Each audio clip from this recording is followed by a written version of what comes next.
Hulikam ang pambibiktima ng dalawang snatcher sa Binondo, Maynila. Habang tumatakas, nahulikam din na nabangga sila sa dalawang magkasalubong na kotse. Yan ang unang balita live ni Darlene Kai. Darlene, nahuli na ba sila? Maris, sa tulong ng taong bayan at mga barangay tanod, agad na aresto ng mga otoridad ang dalawang snatcher sa Binondo, Maynila. Ang maaksyong tagpong yan, nakuna ng CCTV.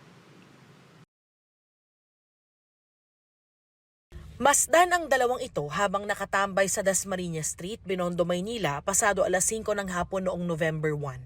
Sinundan nila ang dumaang babae at lalaki.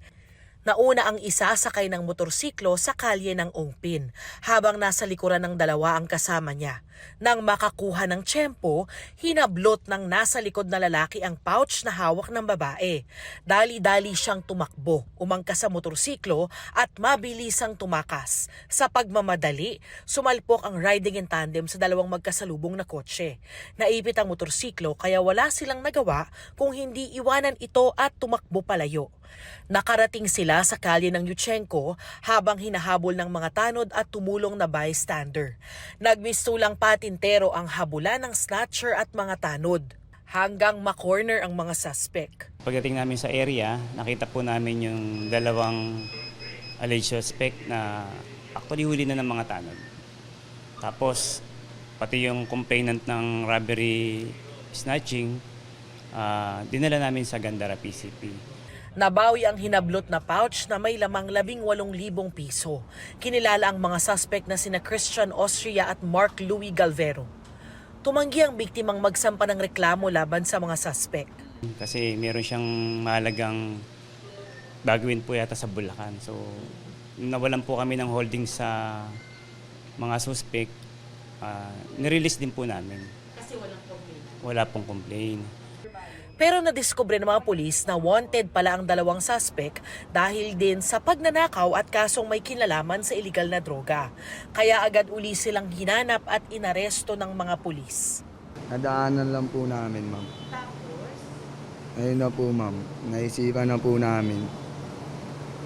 Bakit naisipan niyo na ako din? Nangailangan lang po, ma'am. Dahil po sa kahirapan din, ma'am. May sakit din po kasi yung anak ko, ma'am. Ilang araw na po, 2 araw na po hindi nakakainom ng gamot. Nagsisisi po. Humingi po kami ng tawad din sa nabiktima po namin. Sana po mapatawad din po kami. Paalala naman ng mga otoridad, mahalaga ang pagsasampa ng reklamo sa mga ganitong insidente. Karamihan po kasi dito, mga passers-by lang din po. Nabawi na po yung nawala sa kanila.